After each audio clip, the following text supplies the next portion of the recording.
Jack Miller refused to ride a factory bike at Pramac Racing. There will certainly be few riders who, given the opportunity to have an official factory bike, say no and choose another direction.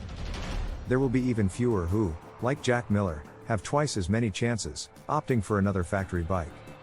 The Australian signed for the official KTM team, but had the opportunity to ride for Pramac Racing, the team he had represented before joining the Ducati factory team. Paolo Ciabatti, Ducati course sporting director, told that Miller's departure from the Ducati structure was a decision made by the rider, who had a Desma set-aside GP23 waiting for him, but at Pramac. In the case of Jack, we had different plans for him, which was to offer him a factory bike at Pramac but only on a one-year contract. And understandably, he got an opportunity to be a factory rider for 2 years on a KTM, and probably also with a slightly better salary. And also, on the technicians, I think Ducati is proud to have developed very skilled engineers, and obviously we are very sorry when they decide to leave Ducati.